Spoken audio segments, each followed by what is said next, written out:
Rajkot game zone અગ્નિકાંડ કેસમાં એસઆઈટીની તપાસ અને એસઆઈટીએ તમામ શહેરમાંથી ટેમ્પરરી સ્ટ્રક્ચરની માહિતી મંગાવી છે.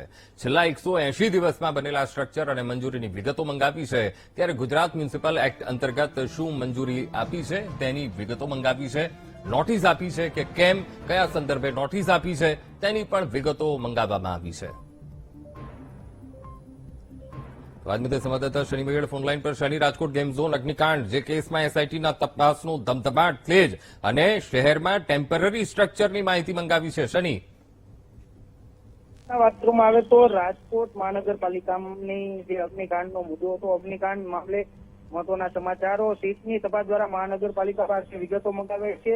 શહેરના તમામ ટેમ્પરરી સ્ટ્રક્ચરોની માહિતી મંગાવવામાં આવી છે. છેલ્લા 180 દિવસમાં બનેલા ટેમ્પરરી સ્ટ્રક્ચર અને મંજૂરી આપવામાં આવી છે કે કઈ રીતે તેમની વિગતો મંગાવવામાં આવી છે.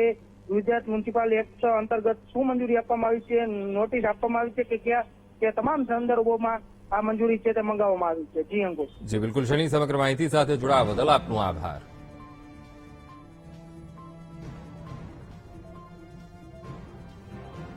રાજકોટ ગેમ ઝોન અગ્નિકાંડ કેસમાં અત્યારે એસઆઈટીએ તપાસનો ધમધમાટ તેજ કર્યો છે અને એસઆઈટીએ તમામ શહેરમાંથી ટેમ્પરરી જેટલા પણ સ્ટ્રક્ચર છે એ સ્ટ્રક્ચરની માહિતી મંગાવી છે.